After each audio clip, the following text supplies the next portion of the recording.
Mikee P, Mike Probosi in the Money Media YouTube channel. And this segment is sponsored by the Kentucky Thoroughbred Development Fund. We're going to look at Clark Day for Churchill Downs on Friday. Friday after Thanksgiving typically is the Clark Day card. I'm going to bring in a couple of my buddies to look at these races. We're going to look late pick 5 for Friday's card. And we have Chris Cupples and Jackson Muniz jumping in with me to look at this card. Chris, always good to have you, especially for Kentucky racing. These Clark Days after Thanksgiving have produced big handles. We have a couple graded stakes. It's always fun to kind of digest some of that Thanksgiving meal and settle into some racing. Yeah, you get a little extra money in the pools, like I said, after Thanksgiving, everybody's off and at home. Sometimes it's a little money that's dead, so it makes it just a hair bit more lucrative to get involved. And Jackson Muniz is here. Also, him and I are going to be trying to tackle that Clark handicapping challenge that's on twinspires.com. And Jackson, we've got 12 races here for Friday, a couple big graded stakes. I know you did a show earlier this week with Travis Stone, so you have a real nice start to looking at these races, but a huge card for Friday. Yeah, huge card, huge week at Churchill. As this is the last time there's going to be dirt racing in Kentucky until the spring. So I think there's like 60 races in 5 days, and each race is just, giant fields all over the place. So not just Friday, the whole weekend is going to be excellent.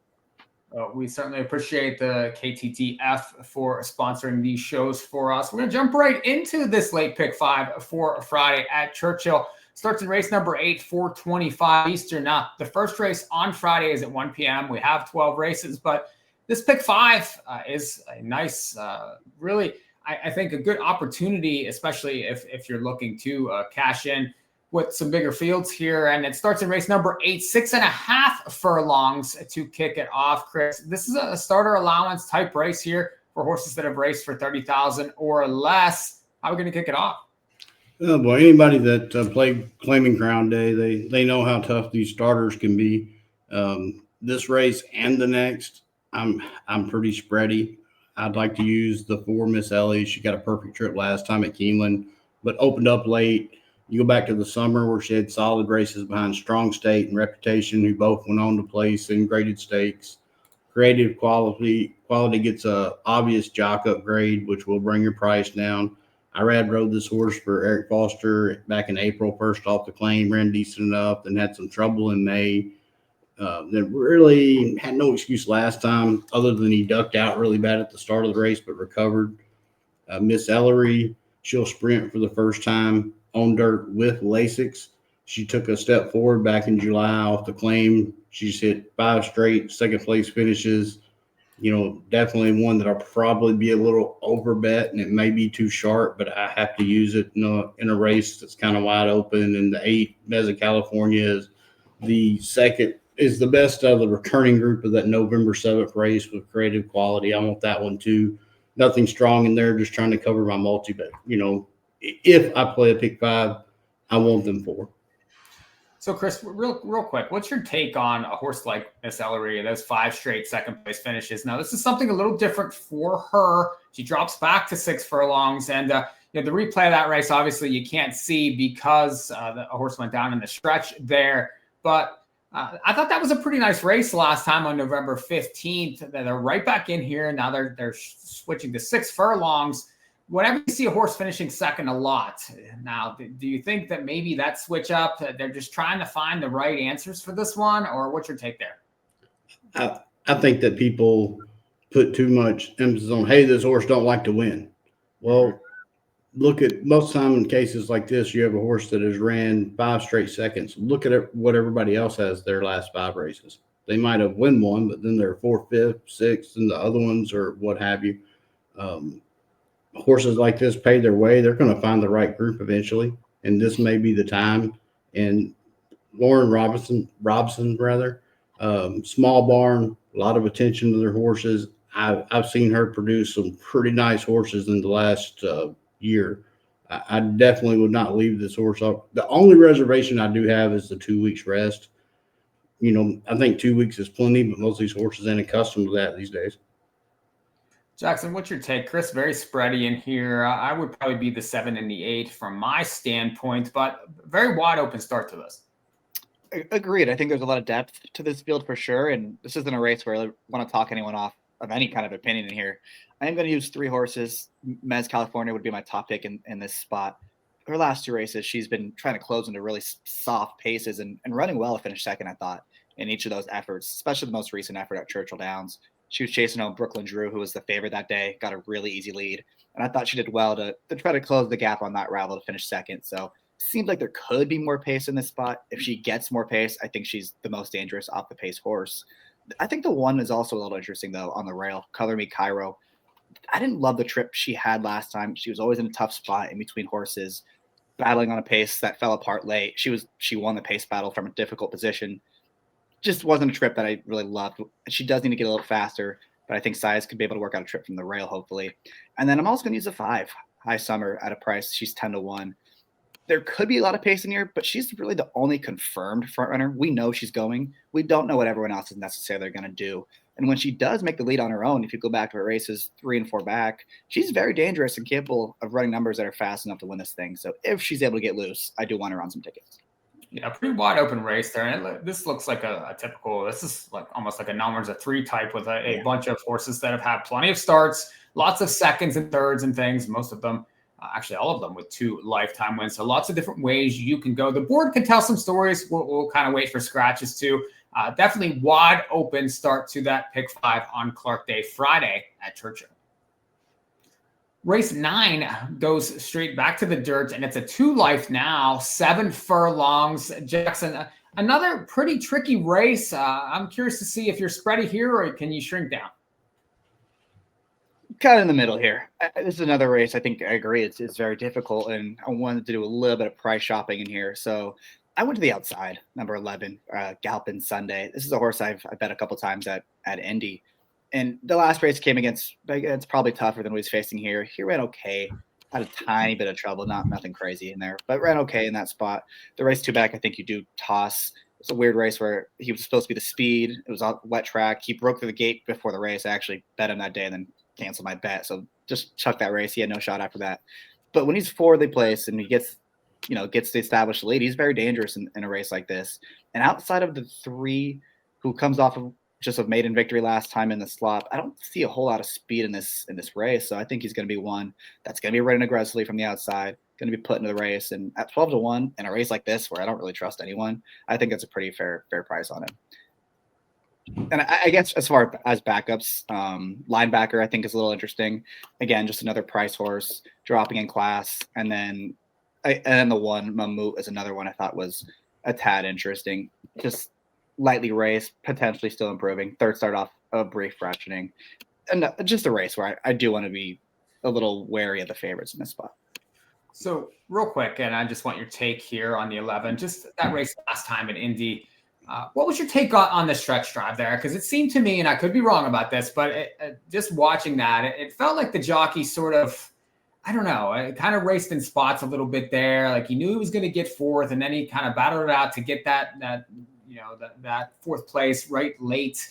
I don't know. It seemed to me that I don't know if something was amiss maybe, or the horse was just going as fast as he could go. I just want your thoughts on that stretch drive. I don't really know. I don't think I watched the replay of that race.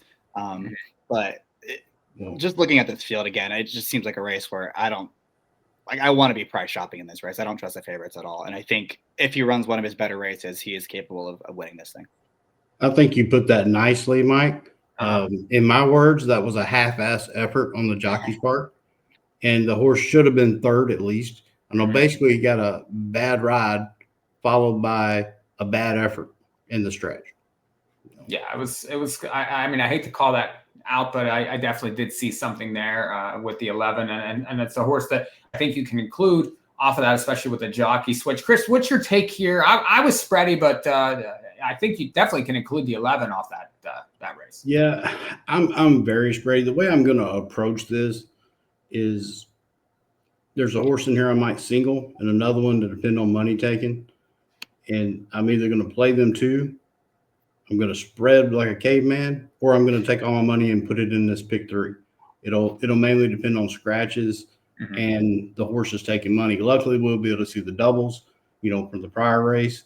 The 10 Gallo de Fuego will be taking on winners for the first time. 3 solid dirt races since getting Lasix. The negative, one thing I thought was odd in here, Irad and Jose, neither one are riding in this race. Irad rode this horse last time, is not riding it back. What comes out of a voided claim, which we don't know why, because for some reason the industry can't put out a detailed voided claim report, which is beyond me. And we can put out a report saying there was voided claims and a claiming report with no reasons. Just don't make good sense. I may take my chances and single this horse on a cheap ticket, but this is not really the type of horse I'm looking to single or trust in multis or win bets. The 2 good money is the one I'm curious to see what kind of money she's taking in the doubles. Has races that beat this group that come with some question marks. Colebrook claimed this horse in June, ran a respectable race at Ellis, and they immediately went with the ultimate equipment change and gelded it. Private illness scratch September 13th at Churchill. Was a late gate scratch at Keeneland on October 10th, and I don't remember why. I just made the note. So, I bet probably didn't see something he liked. Not real sure. If that one runs and is taking money in the doubles, I definitely want this horse on tickets.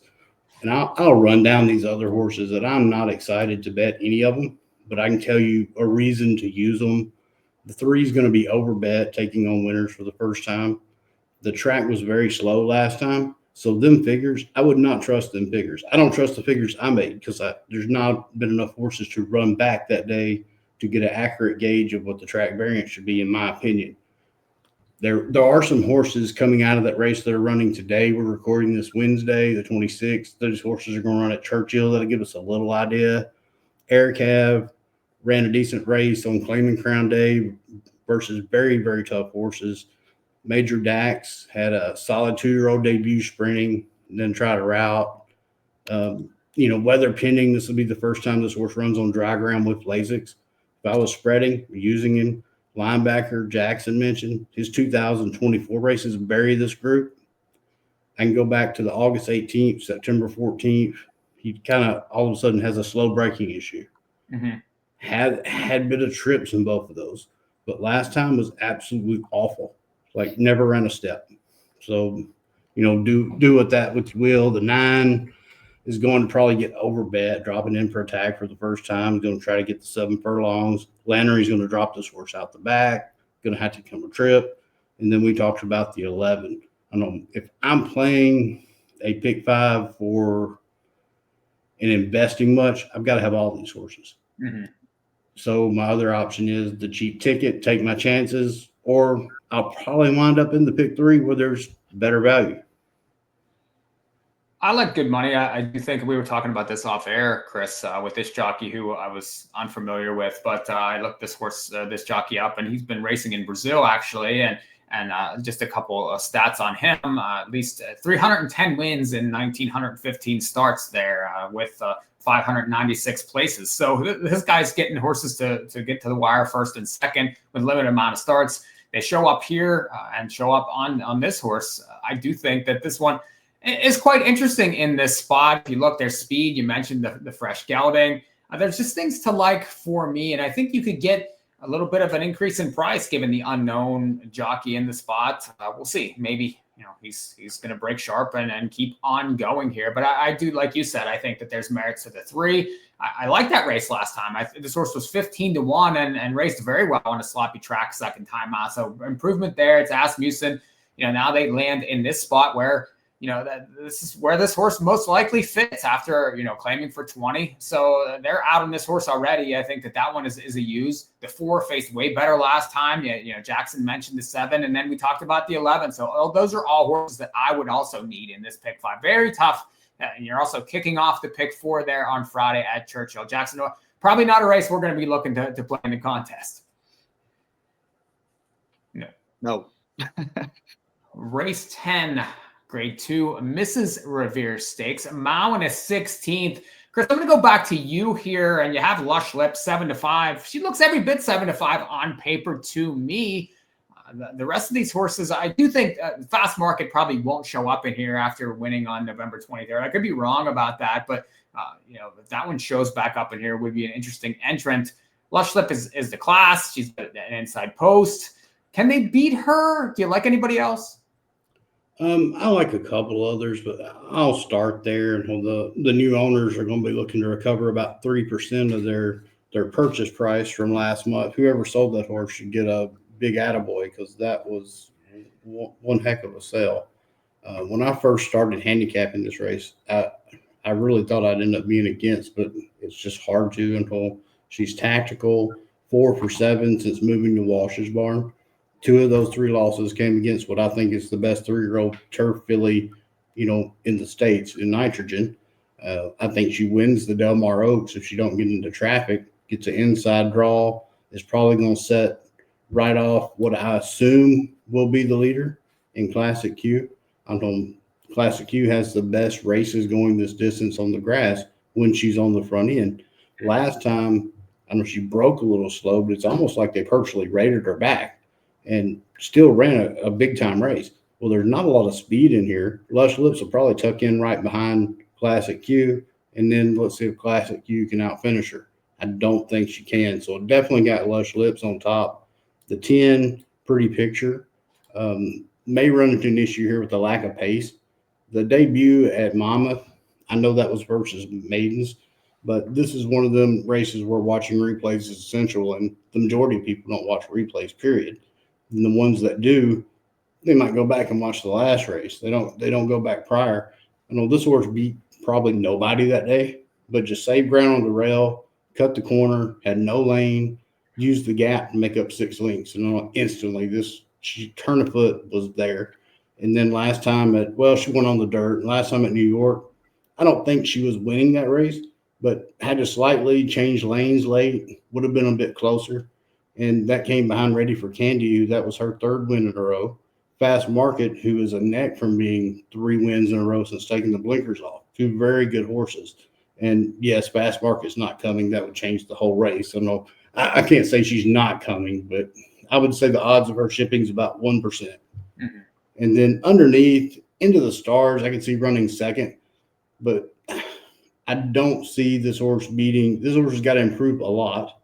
I don't see her beating Lush Lips unless there's a lot more there. I'm probably going to mess around in verticals here. The 8 is one that I think could run 3rd.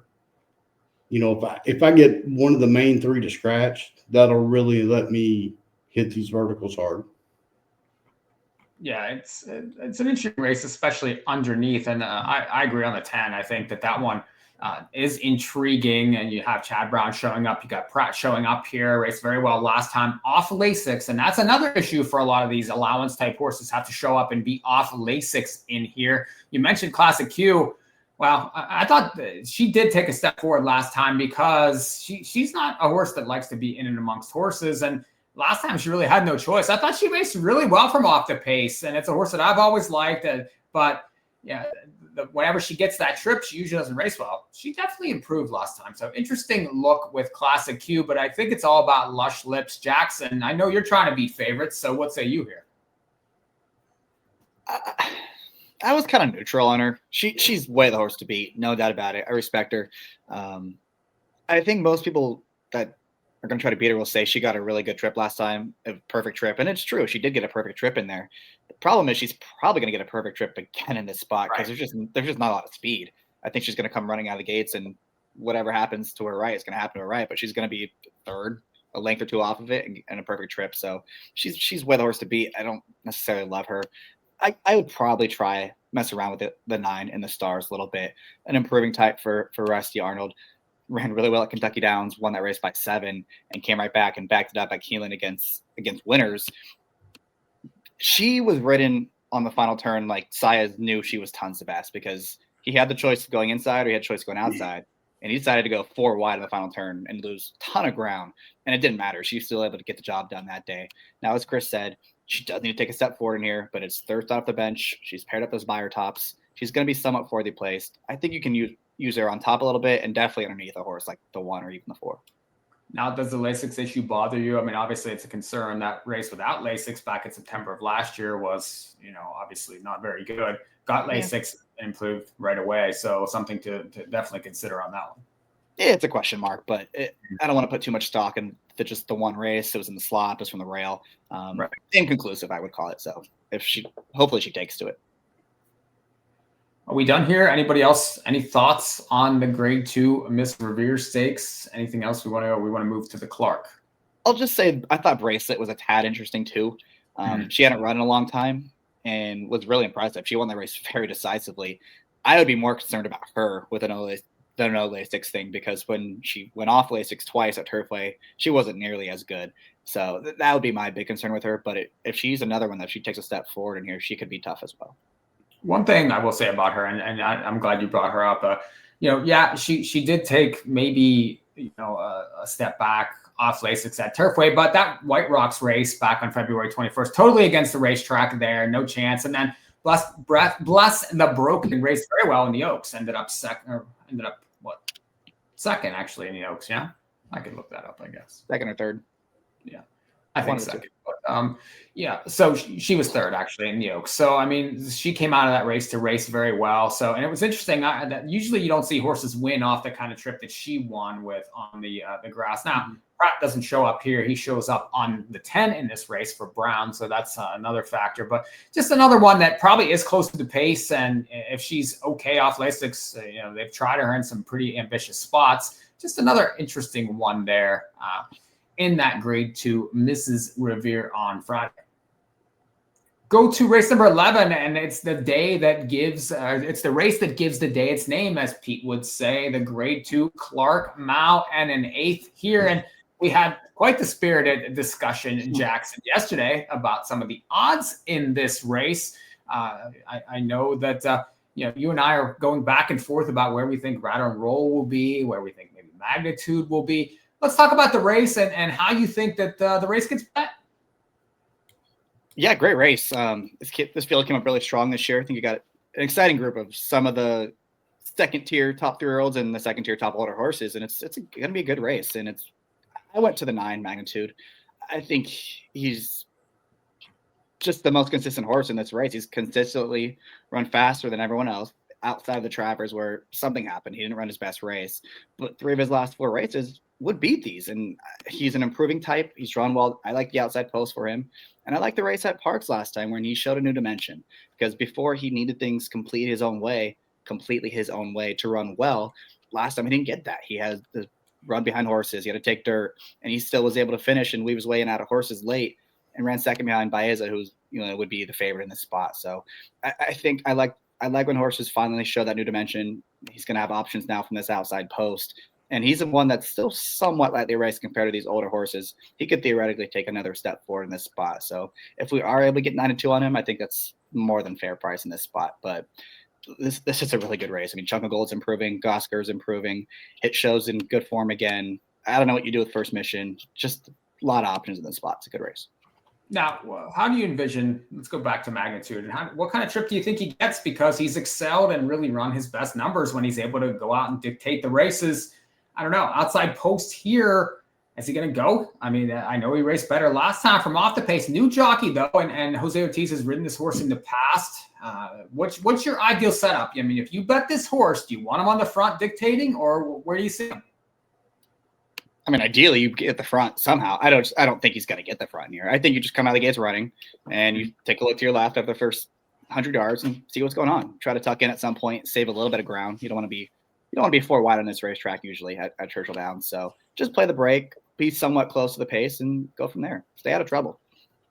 One thing with him, I mean, he is drawn outside, but Rattle and Roll doesn't really want to go. Houdet definitely doesn't want to, I don't think, mix it up too much. He's typically from off the speed. And Willie's D, he did push the pace last time. That's the horse I think you have to kind of worry about there, because he likes to be out front. He's the one that could give the 9 a few problems in this race on this speed. And Chris, I know that we were talking and you were interested in Rattle and Roll a little bit. Oh, Jackson, go ahead. You want to jump in? No, my dog was going crazy. Sorry. We're good. Okay. Chris, we'll let you talk then. Yeah. When I look at this race, it's full of pace, and you mentioned Willie D. I think that's a big key to this race because that horse can be the fastest. It just depends on how much Tyler wants to press the issue. And, I think he's going to send this horse. I don't see what other option they have unless they scratch. And if they do, that'd be a pretty big plus for Jackson's horse. Do I think Willie D can win? No, but I think he is a big key here. Jackson magnitude, yeah, it's a nice colt. Pennsylvania Derby, he just kind of was pushed along throughout, which most of the time that's a big negative. But then he did impress me when, he still finished strong. I'm not going to use him. I wouldn't tell anybody not to. It's just one that I think will be a little over bet, and I'm afraid something else y'all mentioned, he could get hung wide here, and he's going to have to face some, I think, is an underrated group of older horses. I think the conversation have to start with First Mission a little bit. I know Cox has 2 runners in here. Well, let me ask the host a question. If First Mission, if you took off of his paper the ship to California, where he got a bad ride, basically, where it's probably just kind of set up there like he was lost. I'm not really sure what that was about. Then the 8.5 effort at Mama. That leaves him coming out of the Foster, running behind Mindframe and Sierra Leone. If that's what his page looked like on paper, what price would he be?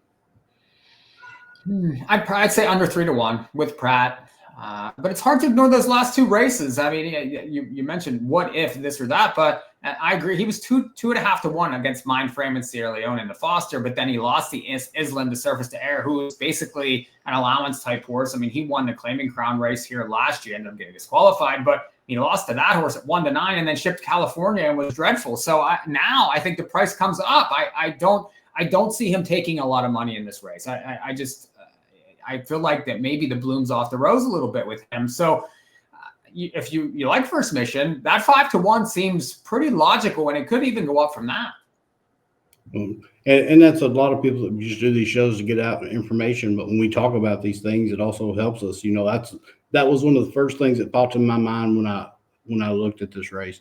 And he's not going to be my top pick, but I definitely think he's the horse to beat here. He's gonna be closer to the pace than the other 2 horses I like in what could be a meltdown situation. The other 2 are going to have to get the right trip.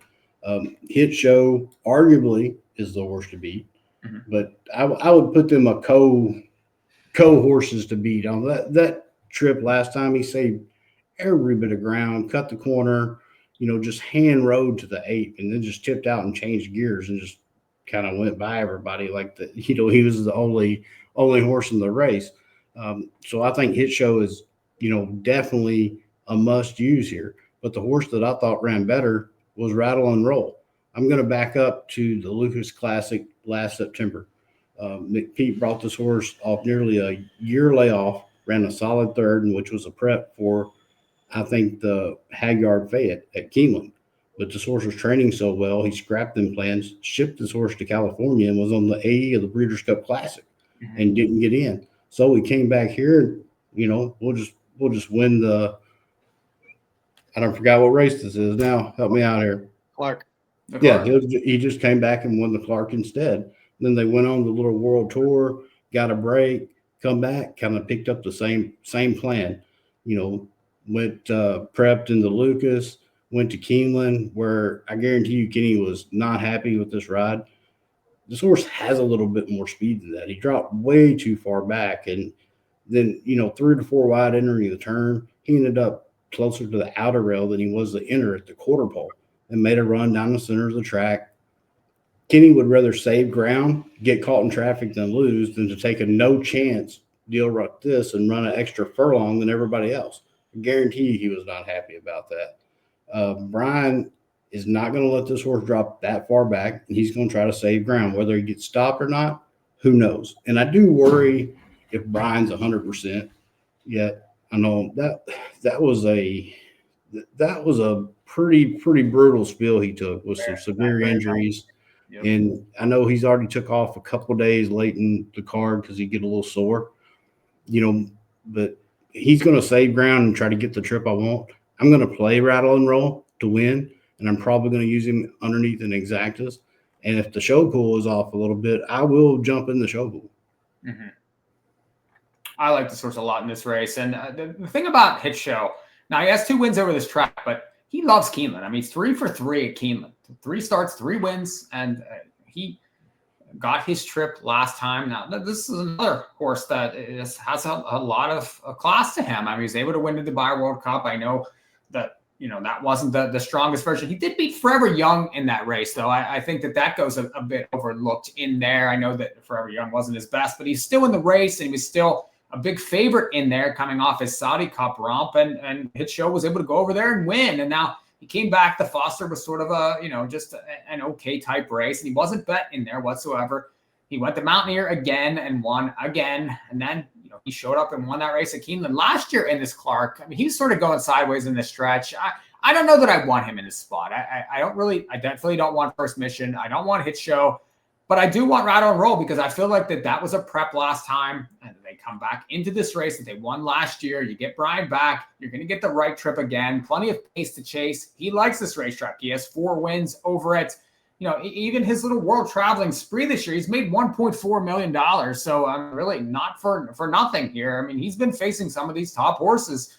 So these 3-year-olds have to step it up. I mean, Magnitude, Gosger, Chunk of Gold, all have to prove it. The 3-year-olds so far really haven't been proven over these older horses. When they stepped into these spots, they haven't really shown up and raced all that well. So, I mean, if you can find one that really has, I know Journalism raced well in that Breeders' Cup Classic, but for the most part, I mean, these 3-year-olds going against these older horses need to prove it. If I was going to take one of them, I would probably take Gosger because I think he's had tough trips recently. He's third back. I think he's going to be, maybe in the right spot in this race as far as the speed. He's proven the ability to stock in the past and race well. And that might be the right trip in here from this post. We'll see what happens with these outside horses, but I prefer Gosger, and I've been a big Chunk of Gold fan, but he needs to prove it to me a little bit in here. I'm just, a lot of short fields, a lot of easy trips. This is a tough race for him. I'd like to see him improve because I like the horse. I like the barn. There's lots of things to like about that horse.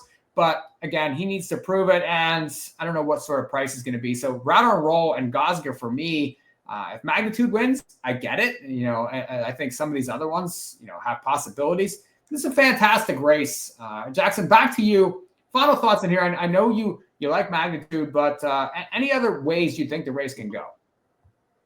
I don't know. I don't know if I agree with you saying that the 3-year-olds need to step it up. Gosger ran every bit as well as Rattle and Roll and Hit Show in that spot. I mean, he was always on top of the pace. He was always wide. It was a fast pace.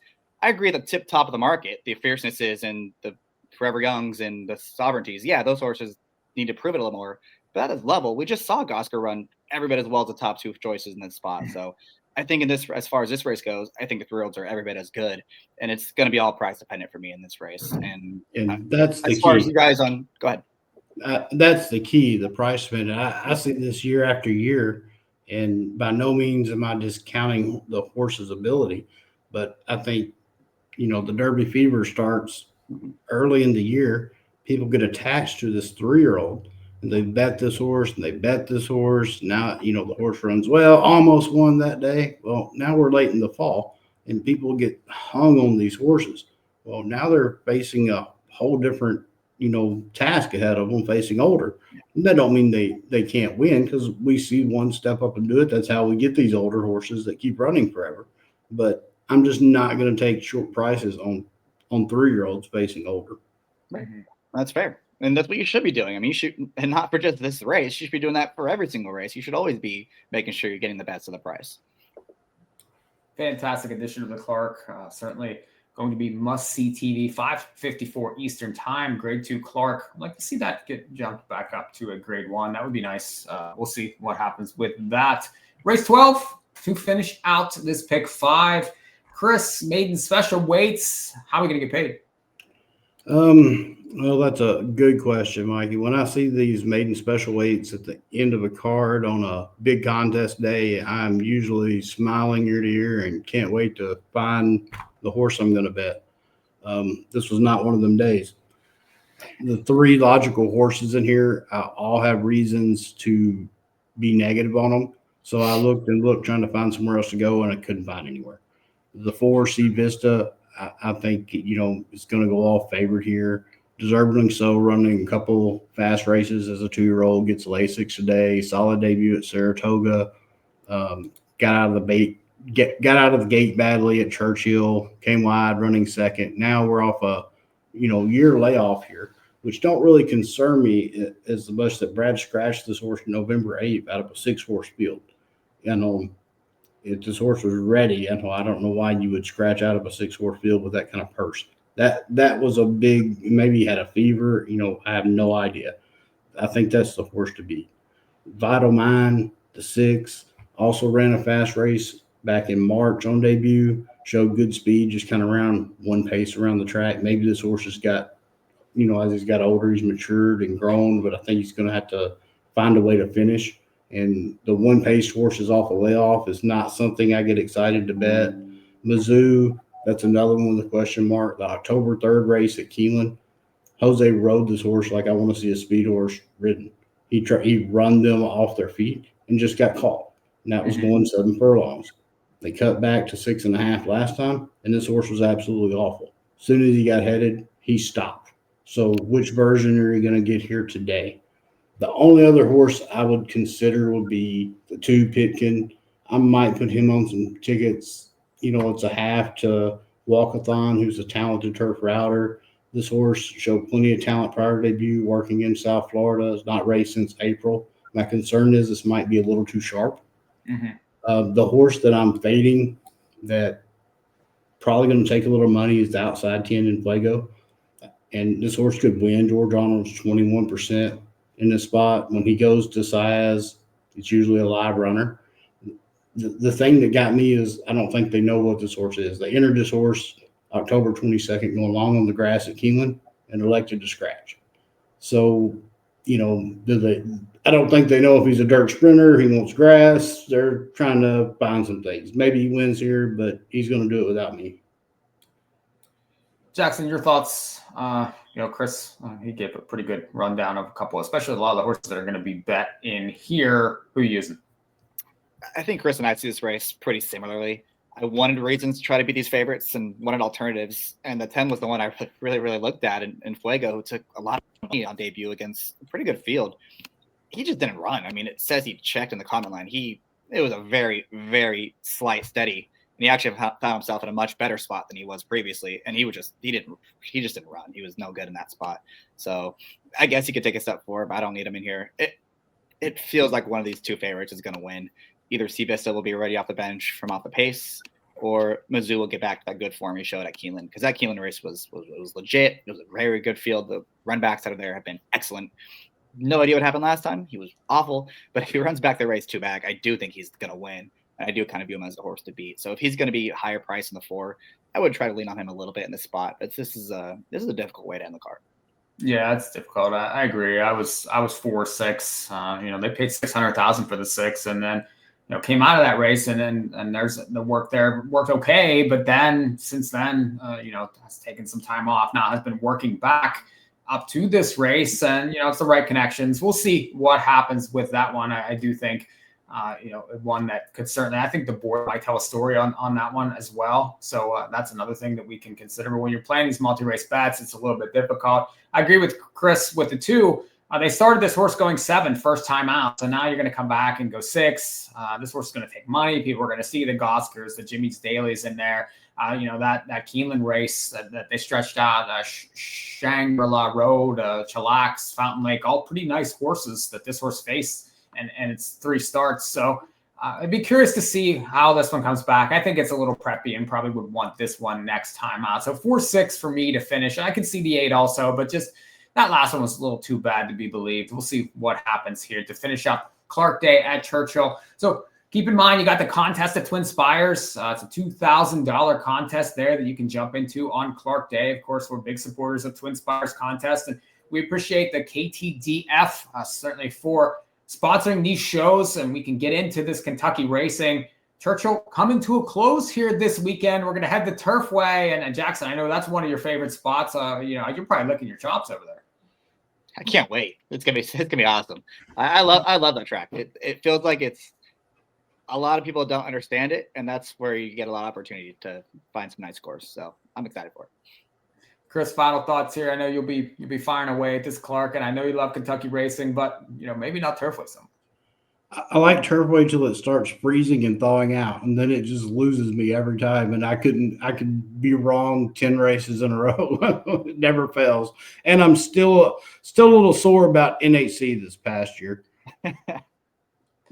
Well, we hope that you guys will jump into this Clark card. Everyone have a very happy Thanksgiving. We'll leave you with my favorite Clark winner, still my favorite horse of all time, little Silver Charm to finish out the day. For the Clark. He was a Clark winner back in 1998. So we'll see y'all next time. I appreciate you watching the shows from In the Money Media. Thanks to the KTDF. And, we'll see. Have a nice Thanksgiving.